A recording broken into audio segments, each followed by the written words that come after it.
లిఫ్ట్పై diversion అంటూ రాయలసీమ ఎత్తిపోతల నిలిపివేతపై YS Jagan నిలదీయడంతో దిక్కుచోతున్న Chandrababu సర్కార్ దాని నుంచి ప్రజల దృష్టి మళ్లించడానికి మరో డ్రామా. రాజధానిపై వైఎస్ జగన్ మాటలు వక్రీకరిస్తూ మంత్రులు ఎల్లో మీడియా దుష్ప్రచారం. రివర్ బేసిన్కి తేడా తెలియకుండా అజ్ఞానంతో కారు కోతలు.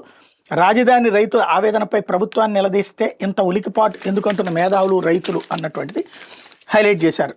లేకపోతే చీకటి ఒప్పందాలతో రాయలసీమ ఎత్తిపోతల పనులు నిలిపేసిన సీఎం చంద్రబాబు రాష్ట్ర ప్రయోజనాలు నీరుగార్చడానికి వైఎస్ఆర్సీపీ అధ్యక్షుడు మాయాజీ సీఎం వైఎస్ జగన్మోహన్ రెడ్డి నిలదీయడంతో ఆత్మరక్షలో పడ్డ టీడీపీ కూటమి సర్కార్ ఎల్లో మీడియాతో కలిసి మరోసారి డైవర్షన్ డ్రామాకు దారితీసింది. రాజధానిలో రెండో విడత భూసమీకరణపై గురువారం మీడియా ప్రతినిధులు అడిగిన ప్రశ్నకు వైఎస్ జగన్ సమాధానం ఇస్తూ తొలి విడత భూములు ఇచ్చిన రైతుల ఆక్రందనను ప్రస్తావించడంతో ఉలిక్కిపడిన చంద్రబాబు సర్కార్ విష ప్రచారానికి దిగింది. రివర్ బేసిన్ నదీ పరివాహక ప్రాంతంలో రాజధాని నిర్మిస్తున్నారని, వైఎస్ జగన్ అంటే రివర్ బెడ్ నదీ గర్భంలో నిర్మిస్తున్నారని అన్నట్టుగా వక్రీకరిస్తూ దోషులకు దిగుతూ దుష్ప్రచారం చేస్తుంది.